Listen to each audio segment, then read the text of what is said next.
Hello my friends and welcome back. Thank you very much for being with me again today. Last time I checked, Syria was a sovereign country, independent and free. And being like that, its government, which is a legitimate government, has the right to invite whomever they wish within its borders. And whomever enters the border of Syria without being invited, that is an unlawful, illegal invasion. That's in any book you want to study and in any definition you want to look for regarding this kind of situation. Now, you know that in Syria there's a Russian army. They have a base over there, military base. They were invited by the legitimate government of Syria, and they had that base for some time already. Tartus, that's where it's located. But because of the Syrian war, the civil war with ISIS that was over there and so on, the Russians are still there, invited and accepted to be there. Their presence is lawful. Then I know that Syria also invited some Iranian forces to help with fighting the ISIS forces, and that's it. That's the extent of who was invited within Syria's borders. Now there are some uninvited people and armies over there. Among that is the ones that I really know they're still there is British Army and United States US Army.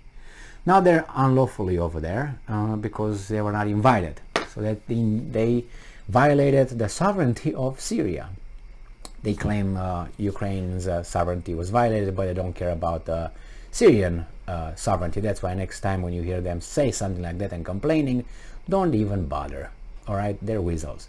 Now, that's one thing. But we have another state over there who can hit targets wherever they want without any retaliation from anybody else and no condemnation. And if the condemnation comes, nobody will move a finger because the bully boy is over there and will veto anything. You know who the bully boy is, right? All right, so, and unfortunately I pay for the bully boy and you pay for the bully boy to be there and to defend some other people's interests. So we have here an article from Reuters and from August 26, 2022, which is Friday and today. Russia forces in Syria say Israeli jets attacked research facilities. There will be a declaration of war, but would Syria declare war on Israel? No, because that's exactly what the Americans want and the Israeli want. They want a war over there where they can say, you know what, now the Americans can help. Where is this little, there you go. Where are the Americans? Now we're in danger, we're defending ourselves, we're gonna bomb the shit out of you. And everybody knows that. So under this little threat, the little country of Israel over there, who's a victim, can do whatever it wants. Remember, it's a victim. Israel is a victim, and it acts in self-defense. All right? That's how the story goes. Now you can agree or disagree with that. All right, so we have here Russia forces based in Syria on Friday, which is today, said 4 Israeli jets had launched a total of 4 cruise missiles and 16 guided aerial bombs against a research facility in the city of Masyaf on Thursday, Russian agency reported. Now, I don't care if that was a research facility, it was a military base, it was a brothel, or it was a distillery. I don't really care. You have nothing to do within a country, other country's border. They are in charge of taking care of those things, not you.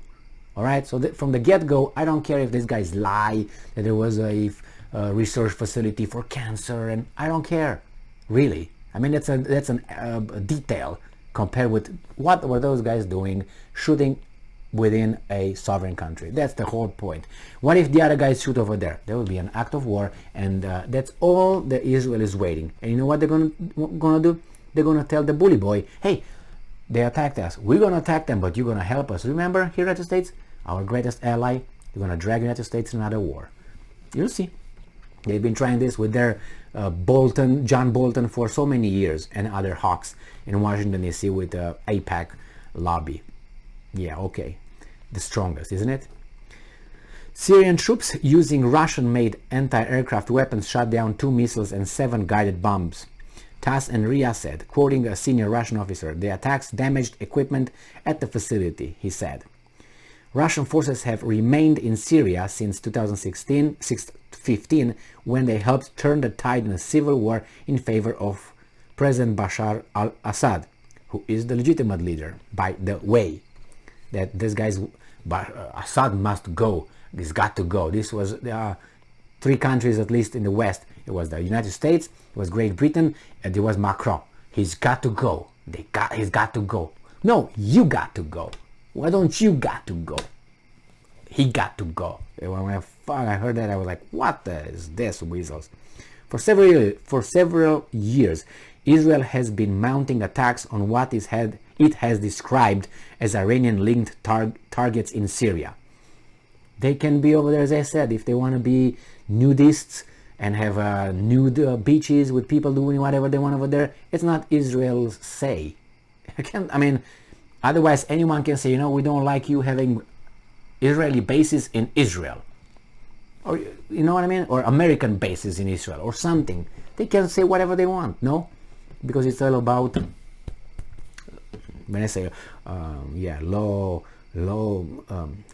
how's that? International law. Yeah, when I talk about international law here, but they're not. All right, we know how that works. So they mounted for several years. Israel has been mounting attacks on what this has described as Iranian-linked targets in Syria. Okay, they could be over there. Why are they targets? Because you want them to be targets. Where Tehran-backed forces, including Lebanon Hezbollah, have deployed to help Assad fight anti-government forces. So you see, it didn't even say here that they're over there to attack Israel. He said where Tehran-backed forces, including Lebanon Hezbollah, have deployed to help Assad fight anti-governmental forces and ISIS. So why Israel? That means Israel is supporting the anti-Assad government? Is that what happens here? And if so, it's like American, we should now at the Russian targets helping the Ukrainians in Ukraine. What would that be? How would you call that? Direct intervention? You're part of war. But the problem is the Russians can't open another front right now with these weasels, and they just show again, and I said self-restraint. Look what they do in Ukraine. For 8 years, they waited, they tried to get the guys to sign things. No, nothing. So they said, okay, now we gotta do it. So they try to do the same thing here, and they try to do the same thing with China. We're going in. It seems like we're moving in that direction. They will try to start something in Georgia. Remember, they tried already in 2016 or whenever that was. That Putin smacked them and gave them a bloody nose, and almost hanged Saakashvili. But anyway, here with what we have here, we have Americans fighting to protect the oil interest, the illegal extraction of Syrian oil from Syrian territory in the east of Syria, east bank of Euphrates River. They have the biggest base over there, American base over there, 900 people protecting Western companies sucking the oil from there. That is Syrian oil without Syrian government approval. Now what is that? Robbery in plain light, under the protection of whom? The bully boy. And I pay for the bully boy with my taxes. I'm forced to pay.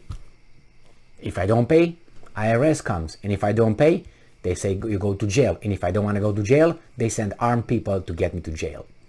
So that's welcome to this great law-abiding, international law-ran world.